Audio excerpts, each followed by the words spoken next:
Hi, good morning, everyone, and thank you all for joining us this Thursday morning.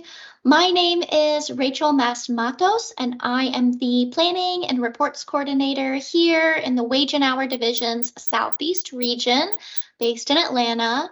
We are very excited to have so many of you here today for the National Travel and Tourism Week's special webinar where we will be discussing compliance in the hospitality industry. First, I do want to mention that in order to conserve bandwidth, your microphones have been placed on mute and your video feeds are disabled. If you have any questions, feel free to type those in the chat box, and we will attempt to get to those towards the end of the presentation today. But at this point, I would like to hand it over to our Orlando District Office District Director, Wildali De Jesus, to get us started this morning. Thank you, Rachel. Good morning, everyone. My name is Wildali De Jesus, and I am the District Director in the Orlando District Office. We see some familiar names here. We are happy that you have joined us for this webinar in which we will focus on some of the FLSA principles as they apply to workers in the hospitality industry, including those working for temporary staffing companies in hotels. I am joined this morning by investigator Mary Crawford out of our Orlando District Office, and we will cover the material with you this morning. So, as a quick disclaimer, this presentation is for general information and it does not carry the force of legal opinion. You may be in states or counties or cities that provide higher protections on their particular local laws. So, we are focusing here on the laws related to the Fair Labor Standards Act, which is the federal law that we enforce.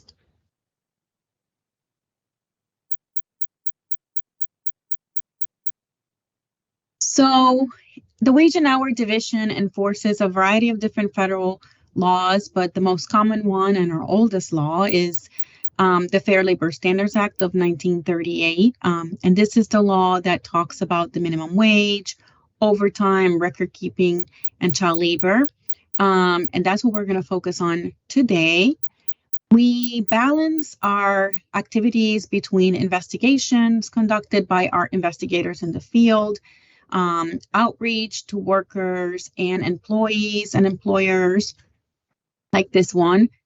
So to provide opportunities to educate the community about what are the requirements under the law and what we can provide as assistance. And we also partner with organizations, community groups, consulates, and advocacy groups in order to promote compliance and to have other ways to reach those workers that don't find it so easy to reach out to us. So with our impact, we focus a lot on events like this one, where we do collaborations and consultations with various groups, advocacy groups, worker centers, and businesses, unions and associations, and consulates. So those are some examples of the organizations that we partner with. And as a regulatory agency, we serve workers and employers. So we do want to educate workers about their rights, and we don't want their rights to be violated. But we also do a whole lot of education to employers. Even our investigations have a great level of education so that violations, if they're found, are not repeated. Our investigators serve as constant helpers to the people they investigate way beyond their investigations. They are available for questions or things down the line. We prefer that you come to us with questions and concerns than to engage in a practice that will lead to violations. So we serve both. During the pandemic, and now as we recover from the pandemic, we've heard a lot about essential workers. And while our laws apply to the majority of the industries in the United States, there are some workers that are more vulnerable in nature. They have lower paying jobs and as a result, less stability. And they are more likely to suffer violations under the laws that we enforce. There's a listing of what we consider essential workers at the wage and hour division, which includes hotel workers, because they are very typically workers that have these kinds of issues with pay and hours worked and violations in general. And in the hospitality industry, we see obviously a lot of restaurant workers and landscaping, janitorial services are also things that are all encompassing in the hospitality industry. Their risks are basically what I already mentioned. Their wages tend to be low. They have a lot of off the clock work, meaning they work after they clock out. Sometimes they're misclassified as independent contractors, very common here in the hospitality industry and in the temporary staffing company sector. They have more exposure to workplace risk and hazards, and at times they are denied qualified leave under the Family Medical Leave Act, for example. One of the main issues that we see in the hospitality industry between hotels and temporary staffing companies is that workers tend to be misclassified as independent contractors. And that, for our laws, impacts the ability of someone getting paid the correct minimum wage, the correct overtime, the records of their hours worked are not accurate, and it could have either other impacts related to medical leave as well. So one of the main focuses of our division is to make sure that workers are classified correctly under the law. And if there is an employment relationship, meaning their employees are not independent contractors under the Fair Labor Standards Act, then all the provisions under the law apply to them. So to determine whether or not someone is misclassified as an independent contractor, there is a test that we go over based on legal guidance. And it is not a single fact or circumstance that says, yes, you are an independent contractor. No, you are not. We have to do a very in-depth analysis of what the relationship is between the worker and their alleged employer and realize whether or not they're economically dependent on the employer versus them having their own ability to earn more money. Or if they're really in business for themselves, then they really are an independent contractor. But if they are not in business for themselves, usually that indicates that they are misclassified independent contractors and they are indeed employees. The division really focuses on the total picture, but we do want to know how we can determine whether or not the economic reality of that worker leans more to them being dependent on their employer or the potential employer for their livelihood versus them being in business for themselves. So there are definitely several economic realities factors that have been used throughout the courts, and Mary is going to go into each factor individually and provide examples of how we see these issues in the hospitality industry. But it's also not like a perfect math formula. You have 3, then you're automatically an employee. You have 4 out of 6, then you're automatically an employee. There is no math formula. It's a very in-depth analysis, and it has to be done between each worker and each potential employer to understand the nature of the relationship. So the current wage and hour policy and enforcing misclassification is under the fact sheet 13 that Lourdes put on the chat. You can access that resource either clicking on the link on the slide, it will take you directly there, or you can use the link that Lourdes put on chat for you all. So basically, the FLSA has the more liberal or encompassing definition of employment relationship, and we use those factors under our law, which may be different than other factors used, for example, for tax purposes under the IRS or other governing rules. So it is possible that you may have someone classified as an independent contractor correctly under another law, but not under our law. And an employment relationship would exist under our law.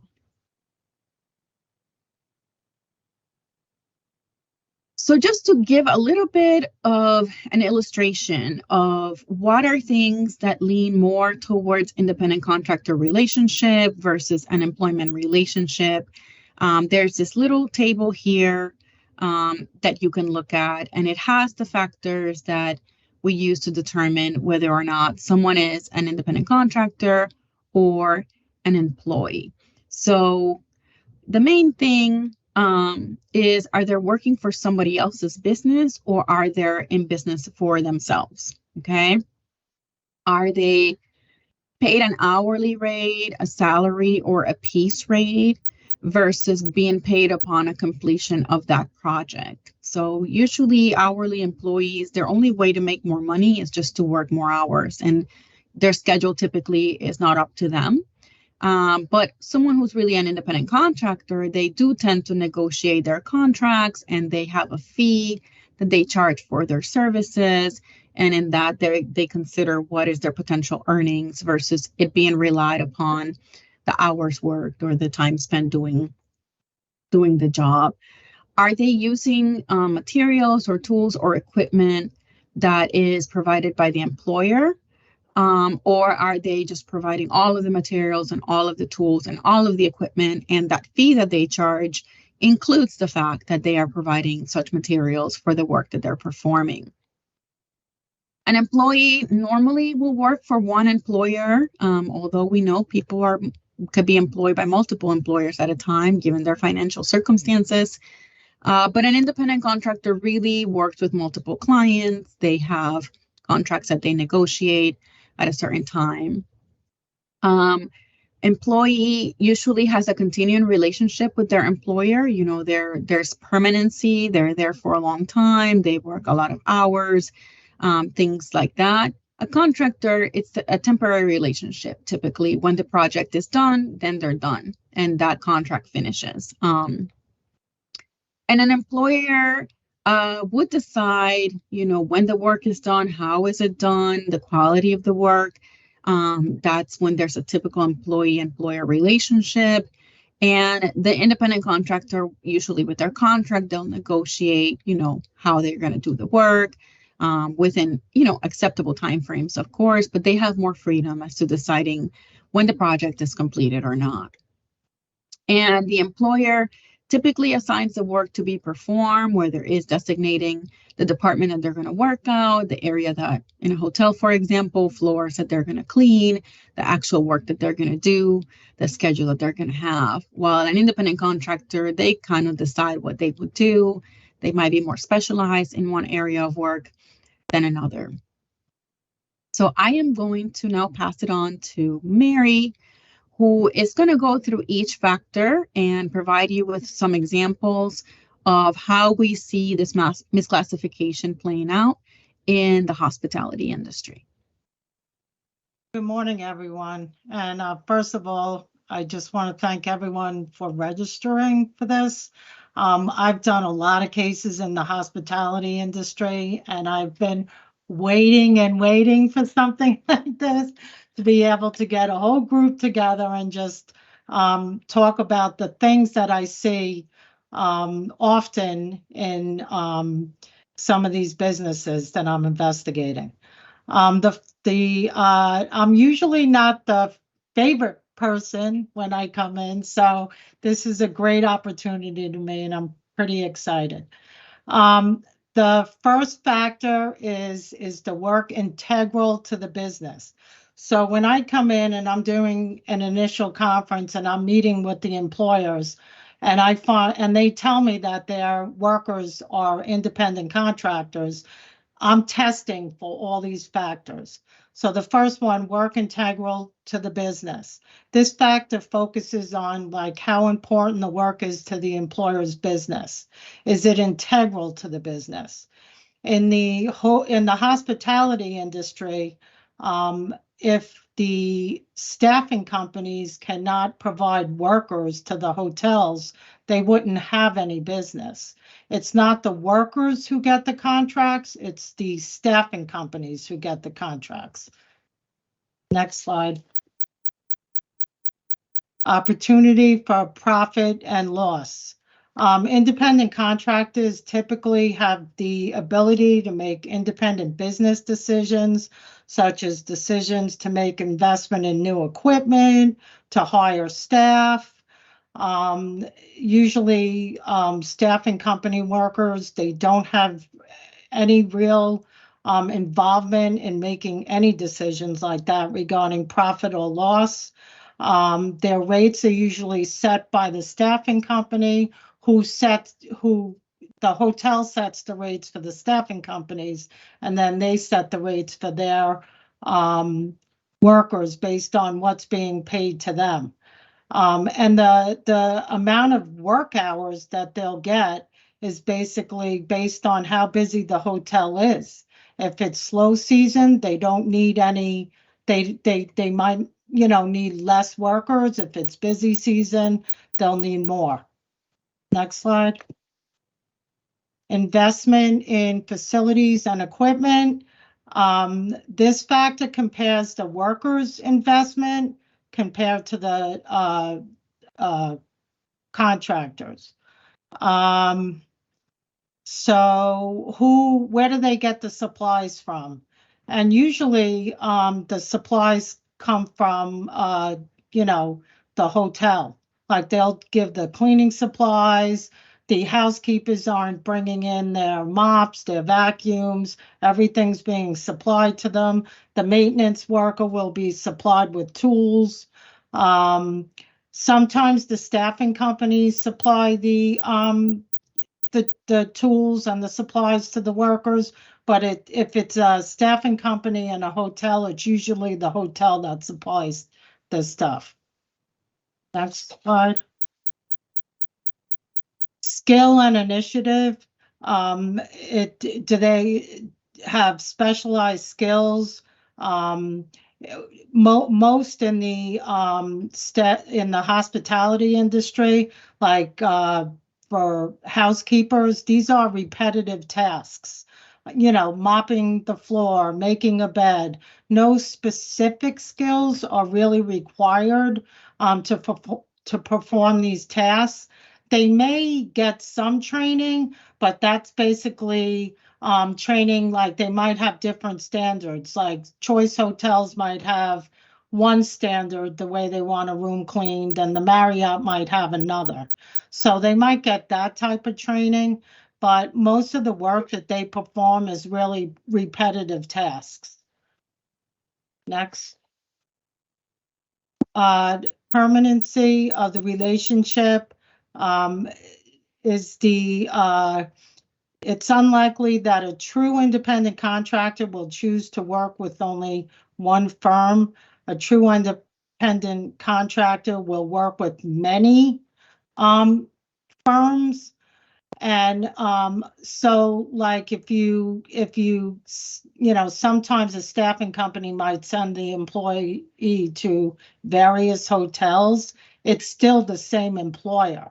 They're just sending them out to different locations. So I almost like 99% of the time, or 100%, they're only working for that one staffing company.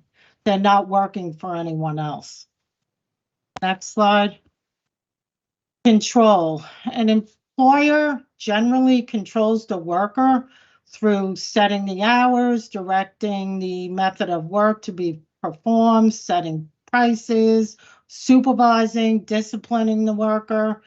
They can't make their own hours. In the hospitality industry, a lot of the times the hotel will just call up the staffing company employer and ask for a worker, and the worker is actually being supervised by the hotel, scheduled by the hotel, um, but they're being paid by the staffing company. Next slide. Independent business organization. Does the worker operate independently or of any one employee? Does the worker compete for work? No, the staffing company worker doesn't compete for work. It's the staffing company themselves that are competing with the other companies that might want to get business with the hotel. Next slide. Okay, before I go into the essential protections under the Fair Labor Standards Act, I also just want to quickly mention another test that we perform, which is a joint employment test. And that we look at several factors for that as well. And basically what that means is who uh, like two or more employers oversee that worker. Is the staffing company and the hotel both equally responsible for that employee? So there are factors that we go through with that as well. And usually it's like the primary employer is the staffing company employer. And then the second, like they're the ones who pay these staffing company workers, but the hotel is the one supervising them. So they're like the secondary employer. Next slide. Okay. So under essential protections, the first thing, minimum wage, we only enforce $7.25 as the minimum wage in a non-overtime week. However, there are several states who have well above. Florida, where I'm in, has above the federal minimum wage. So in an overtime week, you always enforce the if the state rate is higher, that's the rate that we use for overtime. So if somebody worked over 40 hours a week in Florida, they would have to, the regular rate would be $11 an hour because it's currently $11 an hour. There are some states that actually are equal to the federal minimum wage. So if there are any of those states on this call that you know your state minimum wage is $7.25, you have to look for things like deductions. Like if you take a uniform deduction, you can't let the employee fall below minimum wage. The next thing, overtime at time and a half for hours worked over 40 hours in a work week.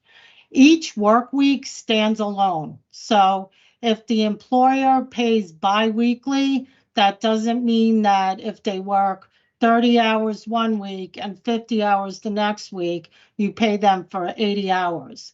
It's each week stands alone. And if they're hourly, they get paid time and a half over 40 hours. The next one is record keeping requirements, and I'm gonna mention a couple of things that I like continually say, and are very common. So fact sheet 21 is the fact sheet that we use for record keeping. A lot of these fact sheets that we have, like I know the numbers, but if you're like thinking like, oh, I want to look up something on hours worked or something like that. I mean, you could always go to DOL.gov, but we have a lot of information on there. I even myself, if I know the fact sheet numbers, but if there's something like bonuses, when I Google it, I'll Google FLSA fact sheet bonuses. and it pops right up. So if you ever have a question, our fact sheets are very good to go over, many things that we enforce. They're a quick way to find out, oh, okay, am I doing this right or not? So with the fact sheet 21, you have to have, you have to make sure that you have all that information that's in that fact sheet. One of the biggest things I see, especially with staffing companies, is they don't have employees, like they don't even have sometimes the correct spelling of their name, their names, their addresses, their social security numbers, if they have a social security number, um, emails, telephone numbers, all contact information. I've heard it all. I've heard, oh, well, I picked them up at a gas station, or a friend of a friend brought them to the hotel. Make sure you always get the information on them, their last address, their correct spelling of their name, and any other information that is in fact sheet 21. You are required to keep that information. That's a requirement. So some of the record keeping issues that I see, that are at with most staffing companies, is that they tell me that the hotels don't provide them with any records of like the hours worked. They'll just provide them with the invoices. So they don't really see what their employees are working. They don't see the hours worked. They don't know if how many hours that they actually work. And there are different things that could happen. I mean, the hotel could be deducting for short breaks, 20 minutes or less, or they could be taking out for an automatic lunch break that the employee never even got. So these are things that you have to make sure you get the records and you check it yourself. Don't always think the hours on an invoice are the correct hours that you work, because often there's those things are there. Um, and I'm not like bashing like hotels or staffing companies or one or the other. I'm just letting you guys know like what I see, and I see it continually. So that's why I'm mentioning it.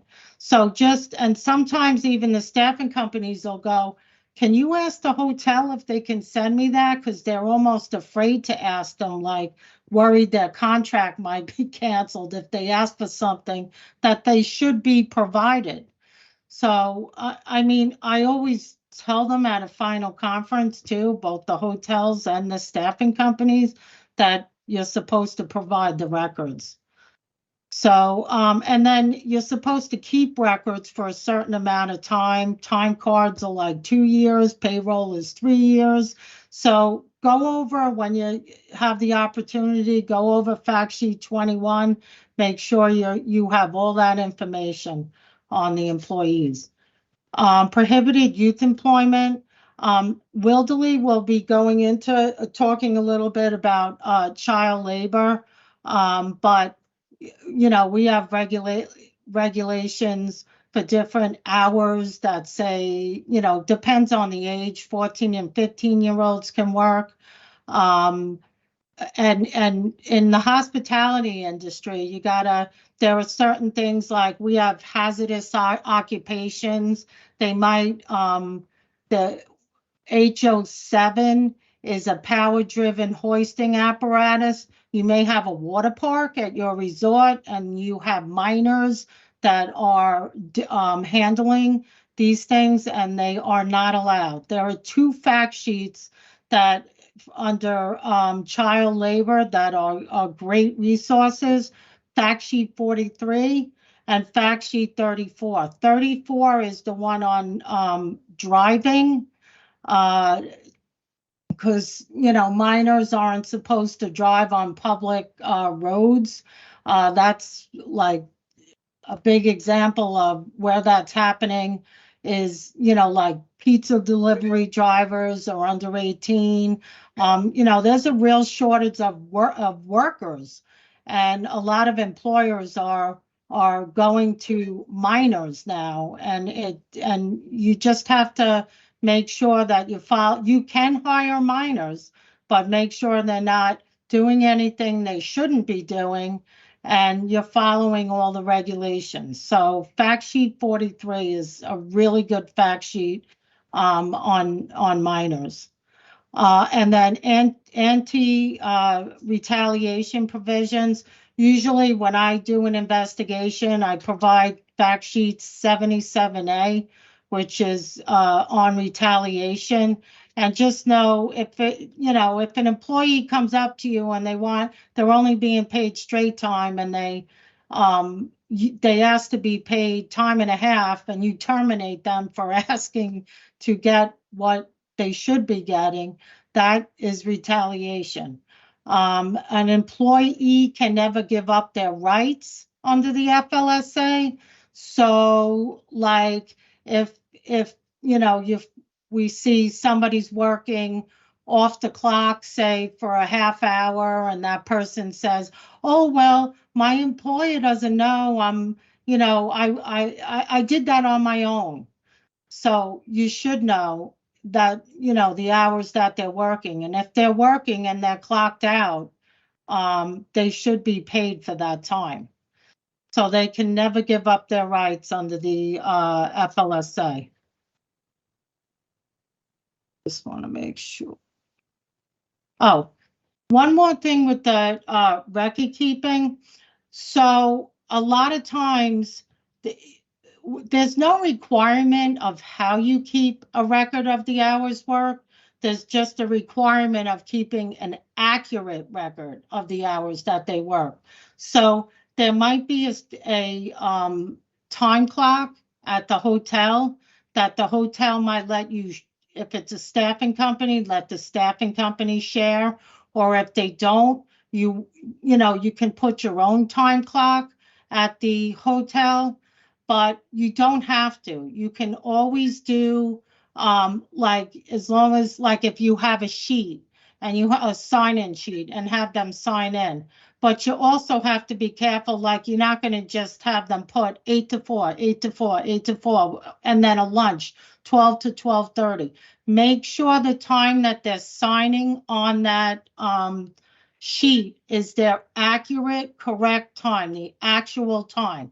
So if they're coming in 5 minutes early, whatever their time is, and they start work, that's the time that should go down. Another thing is, sometimes, and this is a big problem that I see not only in the hospitality industry, everywhere. Um, they they may, employers may edit the employee's time, and then the employee calls us up and complains that the employer takes time from them.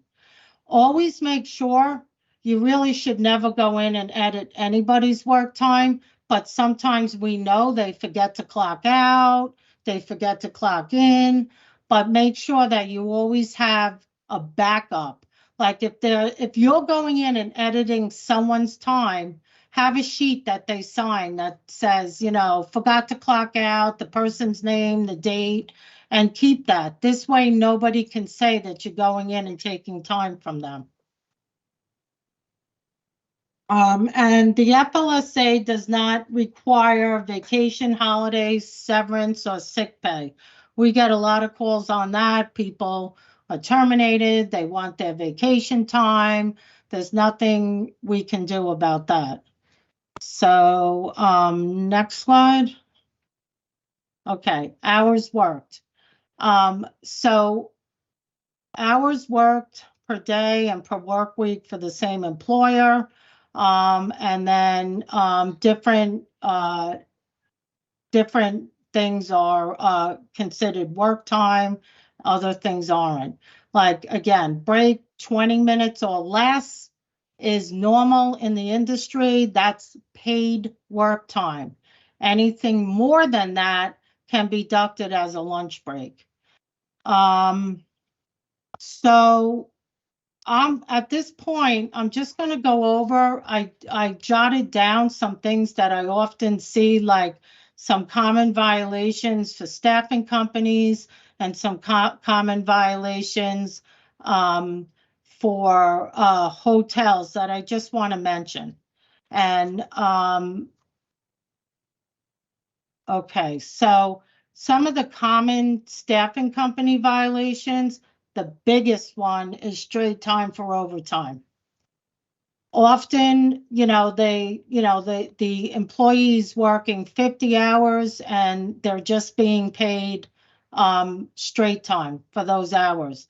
I've heard many different reasons why. Some blame the hotels, some blame the staff, regardless, anything over 40 hours for the hourly employee, if they're non-exempt, they have to be paid time and a half. So definitely make sure, do not take a contract with a hotel if they are not willing to give you time and a half, because you are the employer and you are the one that is required to pay them correctly according to the FLSA. So do not take a contract. And then piece rate with both minimum wage and overtime violations. Piece rate is like if you might pay a housekeeper per room, and she might work over 40 hours, like say 50 hours. So you might have and you just pay them the flat rate, whatever you pay them per room. You still have to pay them overtime over 40 hours. So you have to add up all their pay for all the rooms they clean and divide it by the number of hours they work. And if it's over 40, they're owed overtime. Or if it's a minimum wage, you have to make sure if they're new and they might be slow, they might not get at least $7.25 for all hours worked. So you have to be careful of that. Some employers I've seen in their payroll that it bumps up an employee automatically to make sure that they get the $7.25.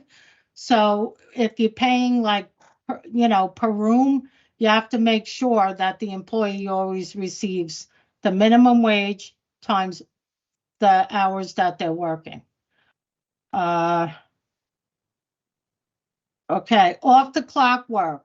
Sometimes they might schedule a meeting with all the housekeepers before they get their boards. So they're required to clock in at 9 o'clock, but they tell them, okay, show up at 8:45 so we can give you your board which is the rooms that they're cleaning for the day. And that's work time. They're requiring them to come in and for this meeting and participate in this meeting. That should be counted as work time.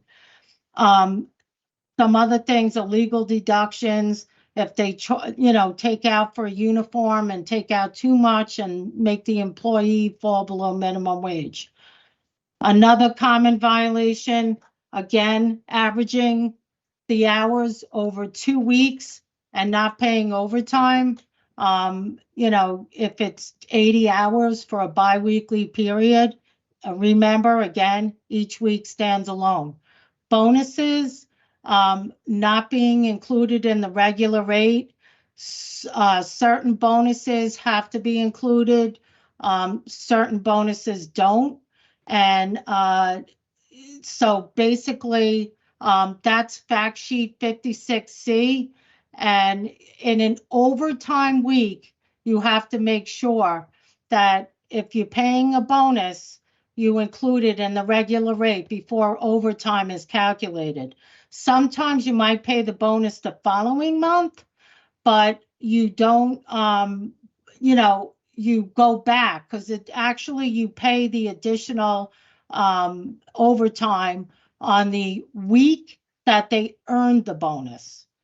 So another thing I see, employees working in different occupations, like they might be a housekeeper and they might be a server on other days, like the weekends, and they're being paid straight, like they're working over 40 hours and being paid straight time. So that's some of the things I've seen as well. Common hotel violations. The biggest one is 541 exemptions. Each hotel, just remember, if you have multiple locations, each hotel has to be treated separately. You might have a manager who, is exempt under 541 100, the executive exemption, but at one hotel, but not the other. And like during COVID, the outside salespeople, they couldn't go outside and make sales. So during this period, a lot of them lost the exemption. So just, go through your 541 positions at the hotels, do your own mini audit. Don't wait for us to come in there. Don't go by the job descriptions. That's not always accurate. We don't go by that. But, just make sure that if you have a maintenance guy, he is not, okay, he is supervising 2 or more full-time employees, he can hire and fire, except his entire 40 hours, or whatever he works, 8 hours a day, he is working, right alongside another maintenance guy fixing air conditioners, stuff like that. So next slide. Oh, oh, I think did we skip the slide on the with the yeah, one slide back, 31 back. Okay. So the hourly rate, the regular rate of pay, it's the gross weekly straight time pay. So that is the pay before any deductions divided by the total hours worked weekly. So that's how you get the hourly rate, which is also the regular rate of pay. Next slide. So if you have a bonus, and this is an example, 50 hours at $10 an hour plus $100 bonus, the total compensation is $600. You have to divide. So if it's $10, because they got the bonus, it's not $500. You have to add in the bonus. And then 600 divided by 50, it comes out to $12 an hour. Overtime needs to be based on the $12, not the $10 an hour, because of the bonus that was earned. Next slide. Okay, I think that's you. Thank you, Mary. Welcome. So as we start talking about child labor, Mary touched on a couple of the important fact sheets which were shared on the chat as well. And Lourdes shared a couple of recent press releases in the Southeast region with some of the violations that Mary is highlighting during her presentation, including a recent one on a hotel in Tennessee with a minors working under the legal age of employment. So the legal age of employment is 14. And there are restrictions for 14 and 15-year-olds as far as the hours that they can work. And then there are hazardous occupations that are prohibited for any minor under the age of 18. Some exceptions do apply to minors working for their parents, meaning that their parent is the business owner, for example. There are hours restrictions only for 14 and 15-year-olds. They are not allowed to work during school hours, during the school year. They are not allowed to work more than 3 hours on a school day or 8 hours on a non-school day. So on the weekend or during summer break, that is the most they can work. And they cannot work more than 18 hours during a school week or more than 40 hours during non-school weeks. So as summer approaches and kids are out of school, they still, if they are 14 and 15-year-olds, they are not able to work more than 40 hours in 1 week. And they're not allowed to work before 7 a.m. or after 7 p.m., except for after June 1st to Labor Day, when the time is extended until 9 p.m. We are seeing a huge increase in child labor violations in our agency throughout the country. The number one issue is this hours issue for 14 and 15-year-olds. They're working later, closing businesses, for example, working more than 40 hours a week during non-school weeks, working more than 18 hours a week during school weeks. In addition to some of the hazardous orders that Mary talked about, which are common as well.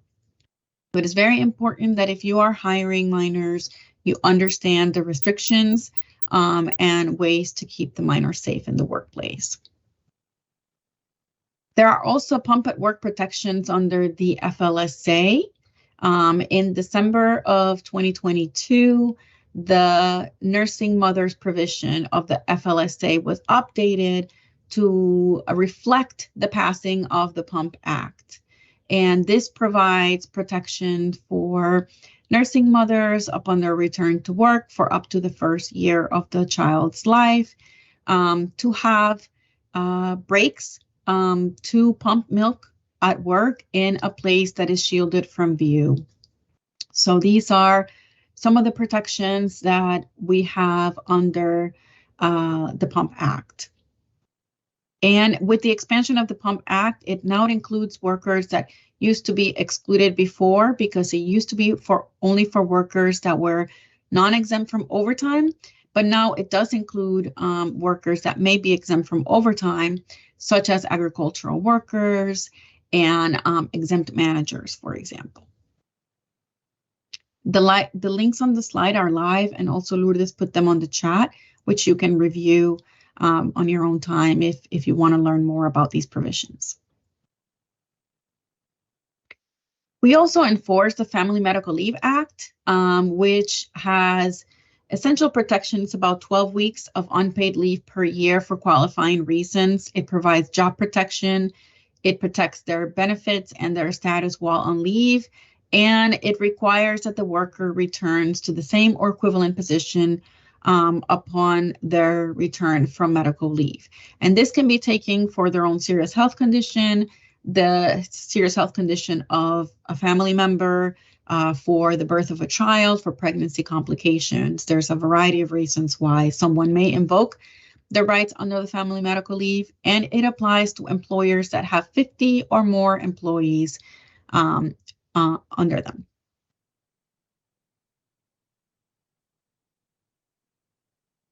We have several resources online for workers. And if sometimes, even though our investigators do a wonderful job at understanding what is owed and computing what is owed to a particular worker, it may be difficult to locate them. I want to go back to Mary's conversation about keeping the accurate records, which also includes the name and address of each worker that you have in your particular organization, because that helps us locate them in the event that you are unable to locate them and pay wages that are due to them.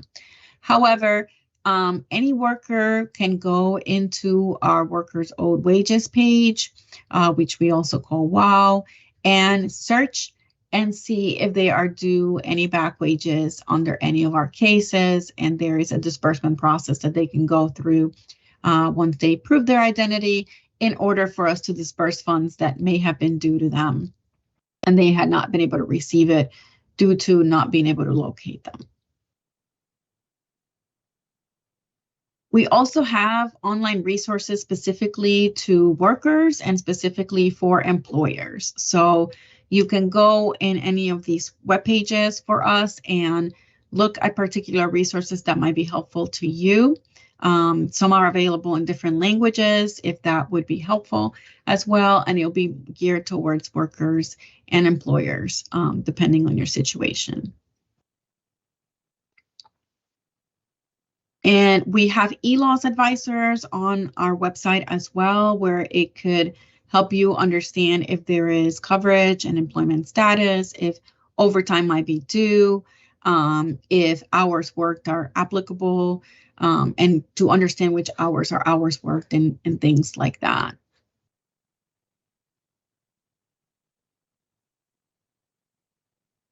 And as we just did this presentation for all of you from our perspective, there are people that we call community outreach and resource specialists. Our very own Lourdes Barr is here helping us from the Tampa, Florida District Office, and she serves in that capacity for the Tampa District Office. But we have people in her position at every district office across the nation. And we provide free education and outreach opportunities to advocacy groups, to worker groups, to employer groups, to organizations. We are able to provide presentations virtually, in person. Many of our core speak various languages, so we can also provide presentations in other languages if that would be better suited for your audience. As I said at the top of the presentation, we are more than happy to educate you on the front end and answer any questions that you may have.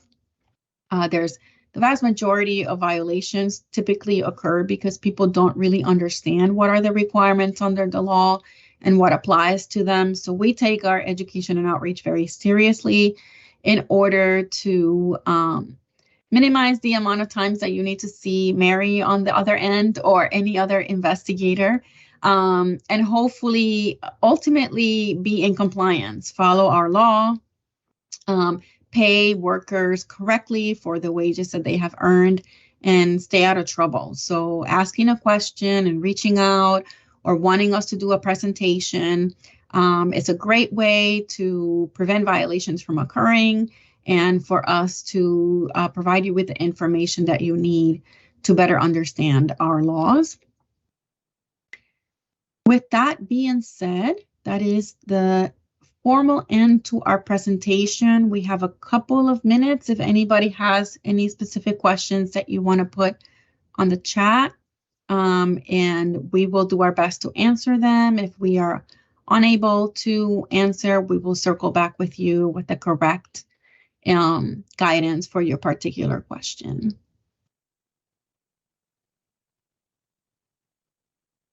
Wildalee, we did have one question that I think is worth clarifying. How would you know how many hours worked for a piece rate? Is it an estimate?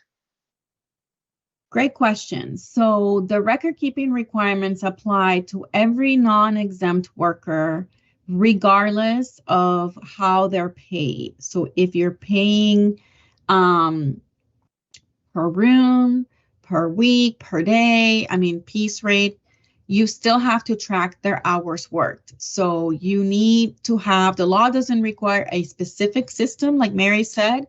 You can have a regular old time clock, you can have written timesheets, you can have software that allows them to clock in and out, but they are supposed to still track their hours. So because they're non-exempt, they would still be entitled to overtime. An estimate would not be sufficient and it would not comply with the record keeping requirements under the law. But really good question. Thank you, Wildalee. I'm not seeing any other questions. Do you want to give a couple minutes?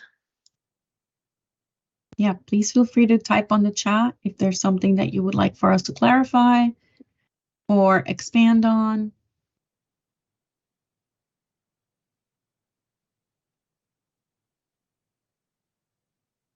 And as a reminder, we are open to providing similar presentations to your organizations at any time.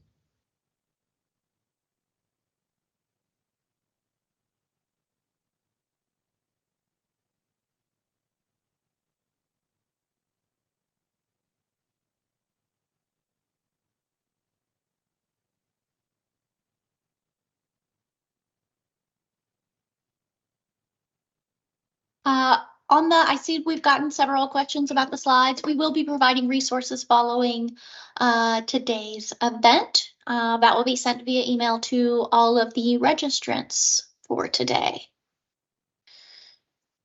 So, all right, well, it looks like lots of great feedback. So I just want to say thank you to Wildali and to Investigator Crawford for imparting their experience and knowledge to us today. And there is a question about child labor that just popped in. If the minor has graduated from school, I'm imagining they're asking if the child labor requirements still apply. So the hours restrictions are just for minors that are 14 and 15-year-olds. And I guess it's possible that a 14-year-old may have graduated from high school, but unlikely. So more likely it would fall on someone that's, over 15. So there's no hours restrictions for them, which is the main concern during school hours. However, the hazardous occupations apply to everybody under the age of 18, regardless of their education status. So those are prohibited actions that cannot be done by a minor until they turn 18 years old, regardless of whether or not they're in school. So, and even for homeschool kids, there is still restrictions on the hours worked. Great question. If they are, again, 14 and 15-year-olds. Wonderful. Thank you for asking the questions about child labor. This is a particular topic that is near and dear to our hearts, and I'm sure all of your hearts, especially with more kids anticipated to get out of school for summer break. We want to be sure that they have positive work experiences, but of course that those work experiences are safe. So with that, we are going to, I think, close today's conversation. Oh, great question about there was a webinar today on child labor, Amber and Nikki. I'm not sure what time it was. Let me see if I can pull it up fast, unless somebody else on the team has it.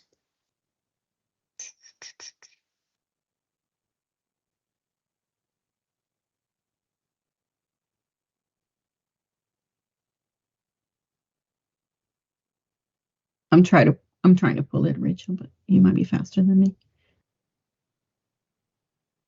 Yeah, I didn't see it in the first source. If you follow us on Twitter, if you're on Twitter at WHD_DOL, I know there's been several posts there.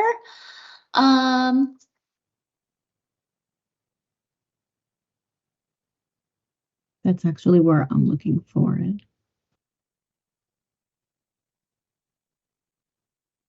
Yes, today at 4 p.m. Eastern time, sending. Oh, great. I just put it. Yeah. Wonderful. 4 to So 5. this evening, if you would like to gather more information, highly encourage you to attend that event. It should be great. All right. Anything else? Okay, well, I encourage you to reach out to your local offices or your local community outreach contacts. If they are not represented here, they're a great resource to answer any questions you may have and schedule future training opportunities for you. But with that, I think we will go ahead and end it. And once again, I want to thank Wildali and I want to thank Mary for presenting for us. Wildali, did you have any final thoughts you wanted to say as we close out? No, thank you so much for joining us. All right, thanks everyone.